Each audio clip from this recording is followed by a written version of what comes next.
Olá, bom dia. Meu nome é Gilberto Carlos Maestro Júnior, sou advogado, mestre e doutorando em Direito, sou professor na Faculdade de Direito de São Bernardo do Campo e na Faculdade de Direito de Sorocaba. E hoje, com muita alegria, venho aqui ao Jurisprudência Conectada da Arisp, da TV Registradores, para trazer até vocês um tema bastante interessante, entendo eu, porque ao mesmo tempo que carrega uma discussão que não pode mais ser considerada como recente, ele foi renovado por uma decisão bastante comentada, proferida pelo Superior Tribunal de Justiça e divulgada agora, dia 22 deste mês de março de 2017. O próprio STJ, no seu sítio mantido na internet, na parte das notícias, divulgou essa decisão importante sobre a separação judicial no direito brasileiro e a sua manutenção ou a sua abolição a partir da emenda constitucional número 66 de julho de 2010, ok?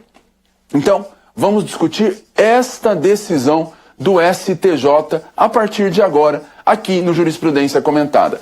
Antes disso, eu quero convidar você para uma série de meios de comunicação que a Arisp traz a todos aqueles interessados no estudo de temas candentes, temas importantes do direito civil, do direito registral, do direito notarial. O primeiro convite que faço é para que você acesse o site da Arisp, não é? Para ter acesso, para ter conhecimento dos conteúdos do Arisp Jus. Arisp, então aqui pelo rodapé da página, você pode encontrar o endereço para acessar o Arisp Jus, um informativo, um periódico que trará importantes questões para o seu aperfeiçoamento, para a sua atuação profissional e para os seus estudos acadêmicos também, ok? Arisp Jus.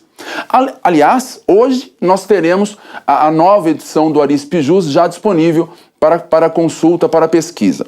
Além do Arisp Jus, convido também você a compartilhar, a convidar seus amigos para acompanhar a programação da TV Registradores, a programação da Arisp. Então, pelas páginas da Arisp, da TV Registradores no Facebook, você pode ter acesso a diversos conteúdos, diversos programas que trarão sim uma colaboração interessante para que os seus estudos, para que a sua atuação profissional seja potencializada. Ok? Grandes nomes do direito, pessoas que se dedicam a estudos de temas bastante novos, bastante interessantes, passam aqui pela Arisp, estão frequentemente nos programas da Arisp e da TV Registradores. Então fica esse convite para que você acesse as páginas tanto da Arisp quanto da TV Registradores no Facebook e assista, compartilhe, assista novamente, participe desses debates que são propostos aqui, a partir desses canais que foram mencionados, ok? Então, com esse convite que fica feito, começo a apresentar efetivamente o conteúdo dessa discussão, desta análise jurisprudencial, da jurisprudência recente do Superior Tribunal de Justiça. Então, vamos para a tela e passando para o próximo slide, eu apresento para vocês o problema central de análise que foi desembocar na questão que nós iremos discutir aqui hoje. Então, o problema de análise nosso é a interpretação ideal do que traz o artigo 226, parágrafo 6º da Constituição Federal, a partir do texto ditado pela Emenda Constitucional 66 de 13 de julho de 2010. Voltando a imagem um pouco para mim, o que acontecia antes da emenda constitucional? Então, note bem, a emenda constitucional, ela trouxe uma alteração neste parágrafo 6º do artigo 226, isso lá em julho de 2010, ok? Para retirar a previsão anterior que condicionava o divórcio no Brasil à prévia separação judicial. Então, para se divorciar, o casal precisaria previamente obter a separação judicial, aguardar 1 ano, pelo menos, e aí sim voltar ao Poder Judiciário e depois, passando a poder fazer isso também pelas vias extrajudiciais, mas voltar a ter que iniciar um procedimento específico para converter essa separação judicial em divórcio. Então, o texto antigo, anterior à emenda 66, não é? Trazia 226, parágrafo 6º da Constituição, ao direito de divórcio. Todavia, tem que ser precedido de uma separação judicial. Separou, após um ano de separação já, é possível postular-se a conversão da separação em divórcio.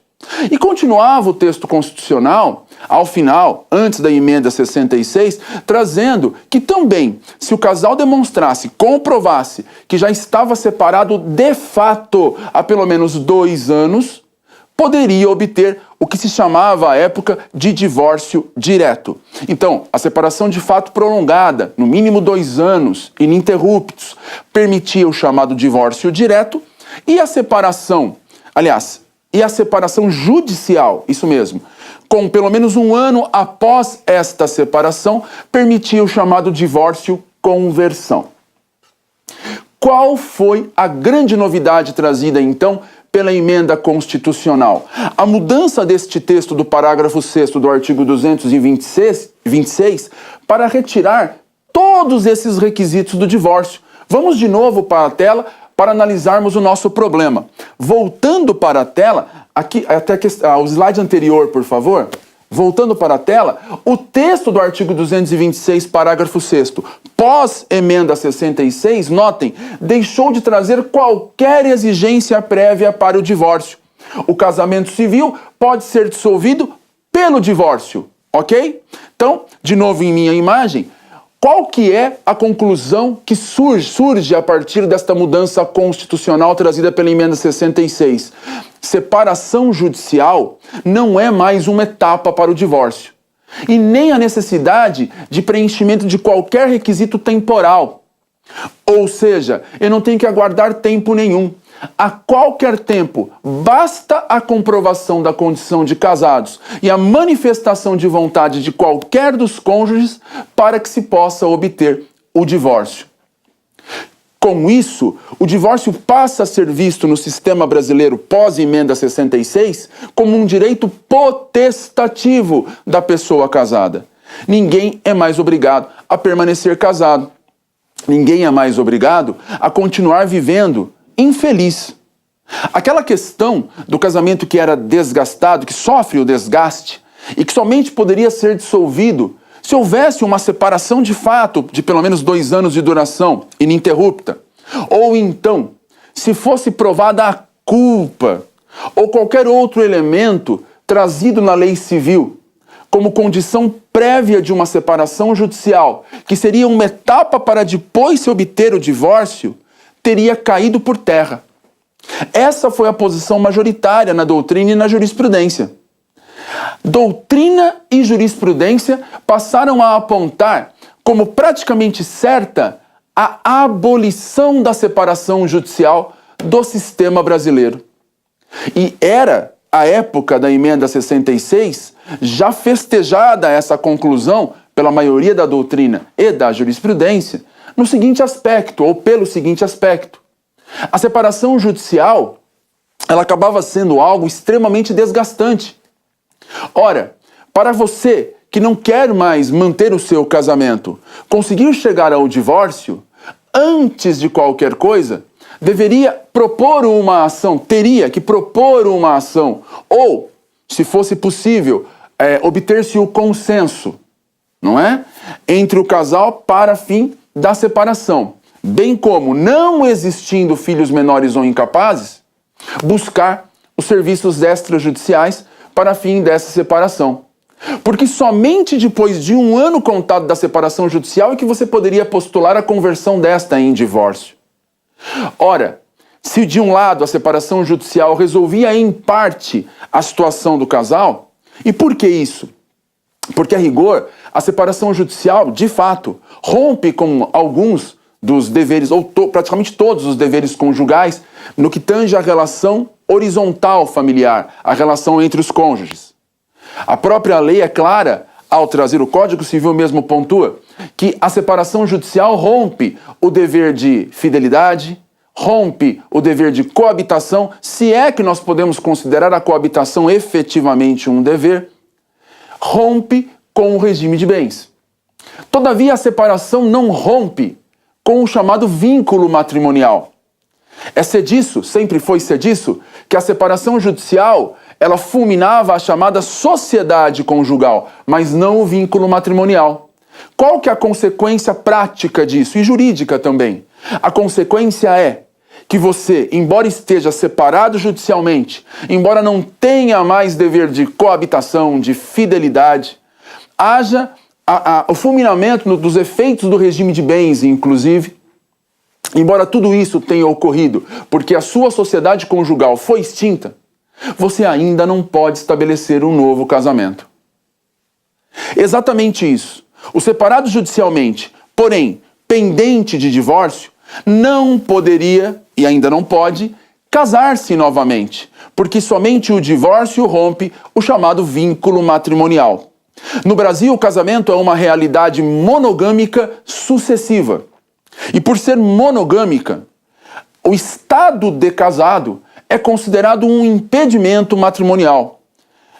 Peço que você consulte o artigo 1521, inciso 6 do Código Civil. No 1521 você encontrará os impedimentos matrimoniais. No inciso 6, o estado de casado como sendo algo que impede o matrimônio.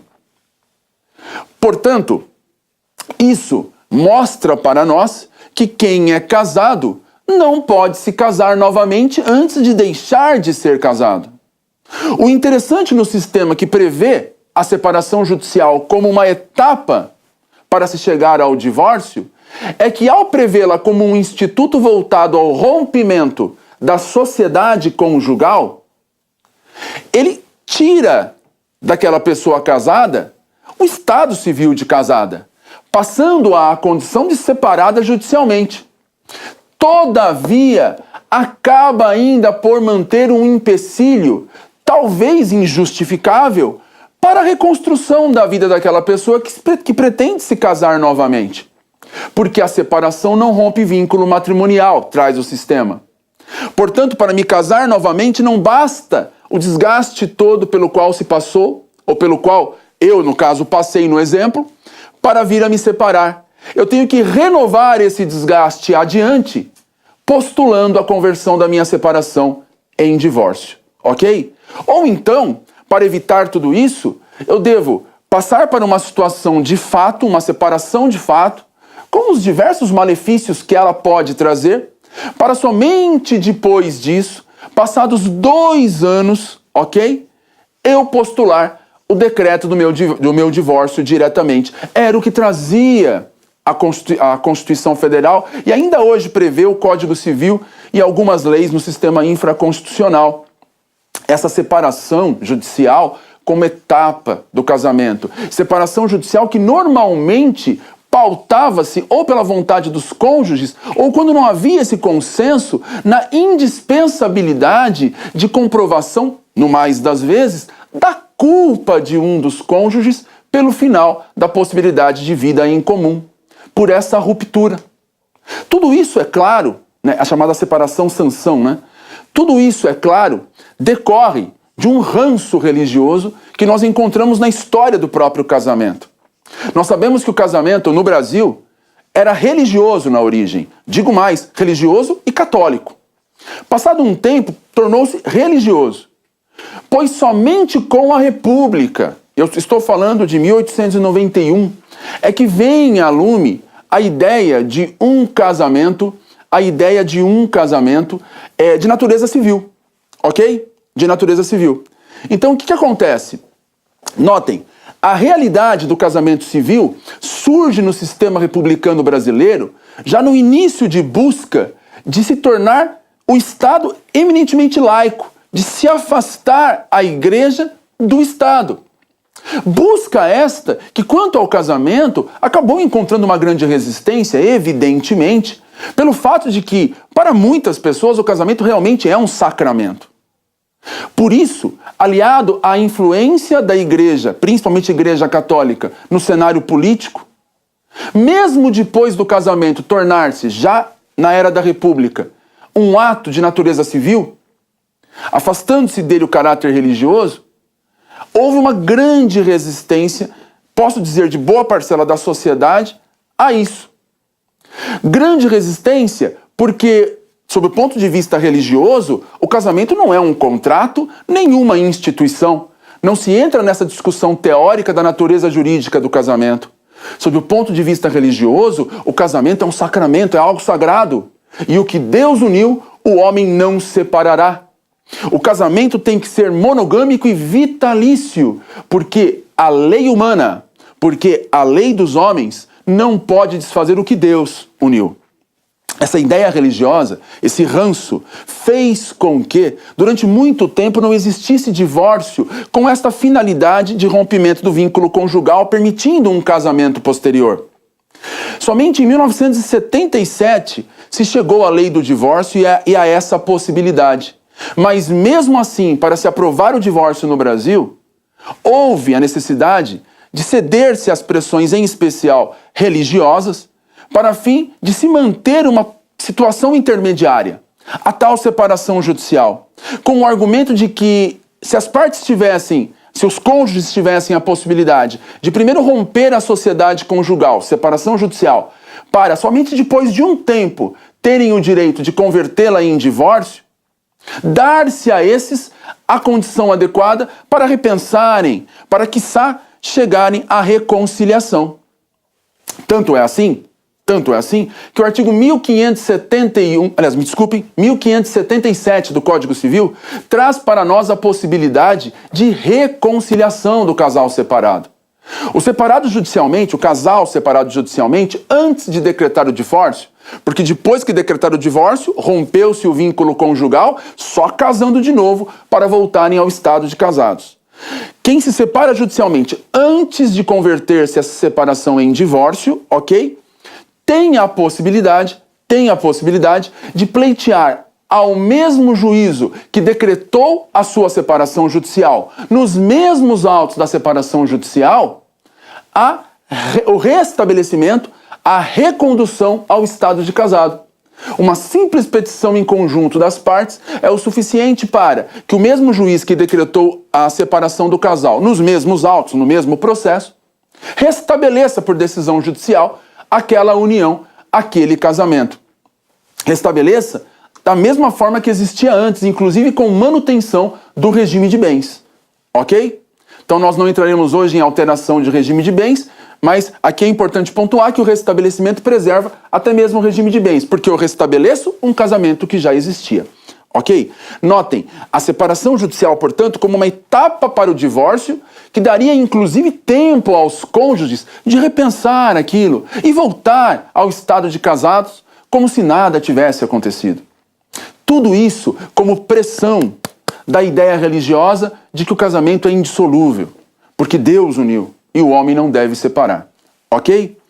Isso tudo não pode mais ser visto como algo que impeça a plena autonomia da vontade. Esta me parece a principal matiz, o principal elemento justificador desta proposta de mudança. Ora, uma separação que no mais das vezes, quando litigiosa, era pautada no imputar da culpa de um cônjuge a outro pelo final da união, causando um desgaste com desdobramentos familiares difíceis de medir. Muitas vezes, desgastes que acabavam em quadros de alienação parental vitimando os filhos. A discussão da culpa com toda a perversidade que ela carrega. Ok?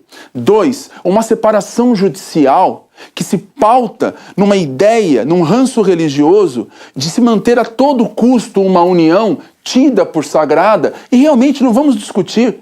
Eu entendo que há, sim, grande importância no que se refere a questões suprajurídicas no casamento, mas note, um ranço religioso que faz com que a vontade das próprias partes não tenha lá tanto valor. A vontade dos próprios cônjuges, partes na relação jurídica matrimonial, não tenha uma plenitude de importância. A autonomia privada aqui acaba sendo afastada. Num contexto estranho, porque se é importante e crucial, aliás, disso depende a concretização do próprio casamento, a celebração do casamento, a vontade livre e consciente das partes, se os cônjuges ou no caso os nubentes então, devem expressar de modo inequívoco sua livre e consciente vontade de se casarem, por que para desfazer a relação contratual, a lei pode exigir algo além do que a simples vontade? Num sistema no qual se respeita como direito fundamental, como garantia inclusive fundamental, a liberdade das pessoas, como que eu posso entender ao mesmo tempo, majoritariamente, que o casamento tem natureza jurídica de contrato? Me parece um contrato sui generis, contrato de direito de família, ok? Mas um contrato. Esse é o posicionamento majoritário com respeito à corrente institucionalista. Vamos lá. Se é um contrato que só pode ser celebrado mediante a livre, espontânea e inequívoca, consciente declaração de vontade das partes, entendam, dos nubentes que se tornam cônjuges, como que eu posso, na hora da extinção do contrato, querer condicionar a possibilidade desta extinção ao preenchimento de qualquer outro requisito, senão a própria vontade das partes? Imaginem, mesmo no caso do divórcio consensual. No sistema anterior, antes da emenda 66, com essa interpretação que se dá hoje, para haver o divórcio consensual, eu teria que ter antes a separação, quer de fato por 2 anos, quer judicial há pelo menos 1 ano. O divórcio conversão ou o divórcio direto estariam sujeitos a essas etapas prévias, ou esse contexto prévio. A vontade das partes mitigada, colocada em segundo plano, numa relação em que o próprio estudo do direito de família em sua corrente majoritária apontava como tendo natureza contratual, um desrespeito absoluto à autonomia privada. Por isso, voltando para a tela e mantendo o slide, o casamento civil, a partir de julho de 2010, muda completamente a sua história, porque passa a poder ser desfeito no plano jurídico constitucional a partir da simples vontade. Para se divorciar, basta que haja a vontade de um dos cônjuges, prova do estado de casado e vontade de se divorciar, ok? Voltando para minha imagem, eu vou convidá-los, então, a enfrentar, depois desta introdução que explicou a emenda 66, e a questão do divórcio, não mais exigindo a separação prévia, nem mesmo judicial, nem mesmo de fato por tempo algum, como requisito para vir a ser concretizado. Depois de explicado isso, eu vou apresentar a questão que nós iremos responder nos próximos 5 minutos, analisando inclusive qual foi a decisão do Superior Tribunal de Justiça divulgada agora no dia 22, beleza? Então, vamos para a tela, passando o slide. Indo para a tela e passando o slide, a questão que nós vamos... Aliás, voltando, a questão que nós vamos enfrentar é a seguinte. Após a emenda constitucional, que, pela explicação já fornecida, nos trouxe que a separação judicial não é mais indispensável, eu posso me divorciar diretamente. Eu posso me divorciar independentemente de qualquer separação judicial. Basta ser casado para tanto. O sistema jurídico brasileiro ainda reconhece esse instituto da separação? Passando o slide diretamente, agora sim passando o slide, foi essa a questão que foi enfrentada pelo Superior Tribunal de Justiça em decisão divulgada, noticiada pelo próprio STJ no dia 22 de março agora de 2017. A sua 4ª turma, recentemente, decidiu que a separação judicial ainda é uma opção à disposição dos cônjuges, ok? Então, voltando a imagem para mim, notem, o que o Superior Tribunal de Justiça fez?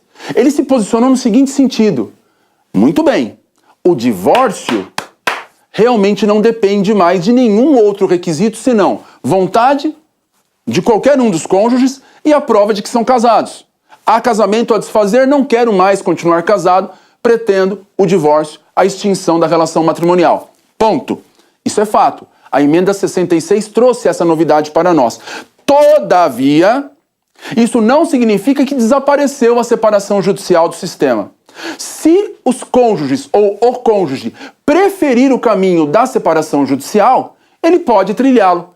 A separação seria uma opção dada aos cônjuges para fim de se desfazer a sociedade conjugal, inclusive como um caminho para manter-se aberta a porta à possibilidade da reconciliação, não é? Do restabelecimento do casamento previsto no artigo 1577 do Código Civil. Essa posição ela é interessante porque vai contra a doutrina e a jurisprudência majoritária. A corrente majoritária nessa questão aponta a seguinte resposta: com o divórcio, desprezando qualquer outra necessidade prévia senão o estado de casado e a vontade de um ou de ambos os cônjuges, direito potestativo que passa a ser o divórcio, perde-se a razão de ser da separação. Para que eu vou assoberbar o sistema judiciário com duas medidas para se chegar ao divórcio? Para que eu vou permitir a discussão da culpa com todo o desgaste que ela causa? Para que eu vou relegar a segundo plano o amor? Para que eu vou relegar a segundo plano a felicidade das pessoas que não querem mais permanecer casadas? Ou de uma pessoa que não se sente mais realizada no casamento? Para que eu vou empurrar a informalidade, ou melhor dizendo, a vida em união estável, aquele que se separou, não é, do seu antigo cônjuge e já quer viver com outra pessoa, porém vai ter que esperar um bom tempo para obter o seu divórcio. Não. Se eu já posso me divorciar direto, não tenho mais necessidade de partir para essa via judicial, a separação, que carregue em si um propósito de ranço absolutamente religioso, como já foi explicado aqui. Esses, dentre outros tantos argumentos, conduziriam a corrente majoritária e conduzem a corrente majoritária a apontar que a emenda constitucional 66, justamente ao eliminar os requisitos prévios e tirar da Constituição Federal a menção à separação judicial, em que pese o texto do artigo 23 da mesma Constituição, ao fazer isso, não é? Estaria trazendo para nós, claramente, ok? A absoluta inexistência no nosso sistema da separação por incompatibilidade. Não preciso mais dela. Outro, o Estado é laico, portanto, é incompatível com o cenário atual constitucional o instituto da separação judicial. Ok? Esse, em resumo, o posicionamento, tem muitos outros argumentos. O posicionamento da corrente que entende que não há mais separação judicial no Brasil, que é algo relegado à história. Ok? Muito bem. Só que não foi essa a decisão do Superior Tribunal de Justiça. Então vamos ver essa notícia inteira, vamos voltar para os slides e passar para a próxima tela para olharmos qual foi o conteúdo da decisão do STJ. Então, a entrada em vigor da emenda 66 modificou o artigo 226 para deixar de condicionar o divórcio à prévia separação judicial ou de fato. Todavia, este artigo não aboliu a separação judicial do ordenamento brasileiro, mas apenas facilitou aos cônjuges o exercício pleno da sua autonomia privada. Quem quiser pode se divorciar sem precisar antes se separar. Passando o slide. O entendimento foi firmado pela quarta turma, ok? Vamos passar de novo o slide. Próximo slide. Por que houve esse julgamento? Porque em primeiro grau, em uma ação proposta, foi entendido pelo juiz que não havia mais a figura da separação judicial, com a determinação de adequação do pedido para divórcio. Decisão que foi mantida pelo Tribunal de Justiça local. No caso, chegando ao STJ discussão, a ministra Isabel Galotti fixou que, ao seu ver, a única alteração ocorrida com a emenda 66 foi a necessidade da separação prévia como um requisito, no caso, para fim do divórcio, ou seja, a supressão do sistema bifásico, primeiro separação e depois divórcio, bem como os requisitos temporais, quer para o divórcio conversão, quer para o divórcio direto. Passando o slide. E ela traz que o texto constitucional dispõe que o casamento civil pode ser dissolvido pelo divórcio, facilitou aos cônjuges, facultou isso aos cônjuges, mas não extinguiu expressamente a separação judicial. O divórcio é permitido sem qualquer restrição, ok? Mas a separação ainda subsiste, no Código Civil. Passando o slide. E ela conclui, não é? Dizendo que a separação é uma modalidade de extinção da sociedade conjugal que põe fim àqueles deveres que eu mencionei, de coabitação, fidelidade e regime de bens. ok? E que é uma medida temporária e de escolha pessoal dos envolvidos que podem optar, uma vez separados, por a qualquer tempo restabelecer a sociedade ao invés de convertê-la em divórcio, voltar a ser casados ao invés de se divorciar. Passando o slide, não é? Aponta ainda no segundo parágrafo da tela, vocês podem perceber, que o próprio CPC, nos artigos 693 e 731, ao tratar dos procedimentos das ações de família e dos procedimentos de jurisdição voluntária, de divórcio, separação consensual, dentre outros, alude à existência ainda da separação judicial e conclui dizendo que o Estado não pode intervir na liberdade de escolha dos cônjuges. Vindo a imagem para mim, os cônjuges podem ou optar pelo divórcio de uma vez ou optar pela separação, para ter essa condição de melhor refletirem e, quiçá, postularem o restabelecimento da sociedade conjugal.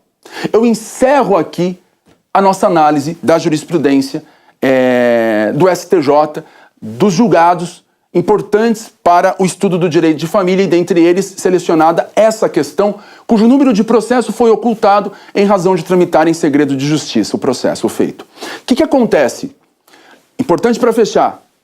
Nós temos aqui uma situação hoje de um julgado por maioria de votos.